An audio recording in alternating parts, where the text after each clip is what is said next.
এটা পৃথকভাবে এখন আমি তো ডিটেইলস জানি না। ৭৭ সালে সেই যুবলী গ্রামে আপনি অর্থনীতির চাকা ঘোরানোর জন্য যে পদক্ষেপ নিয়েছিলেন, আপনি সেই অর্থনীতি নিয়ে নোবেল পেয়েছেন। বর্তমানে মুদ্রাস্ফীতি রোধে আপনি কি পদক্ষেপ নেবেন? আমি অর্থনীতির বাইরে যুবলী গ্রামের আমি শান্তির জন্য পেয়েছি। ওইটা করতে হবে, যেগুলো বলছেন এগুলো অনেকগুলো বিষয় আছে, একসঙ্গে বসতে হবে, করতে হবে, সব লটর পটর অবস্থা করতে আছে, কোনোটাই সিদ্ধান্ত চলে না। কাজে এটাকে ঠিক করা এবং সবাইকে সমর্থন দিতে হবে। আপনারা যদি বলেন যে না এটা পারতেছে না, তাহলে বাদ দাও, তাহলে শেষ হবে না। শেষ স্যার, এর মধ্যে আপনার সামনে সবচেয়ে বড় চ্যালেঞ্জ কোনটি? এক কথায় জানতে চাই।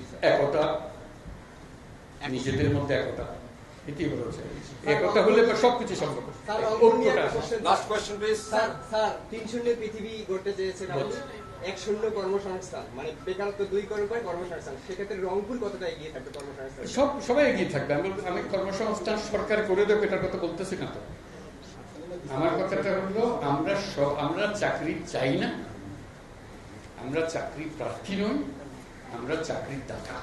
স্যার, রংপুরবাসীর উদ্দেশ্যে কিছু বলেন। সেই জিনিস এই আয়োজন, এটা আয়োজনের বিষয়।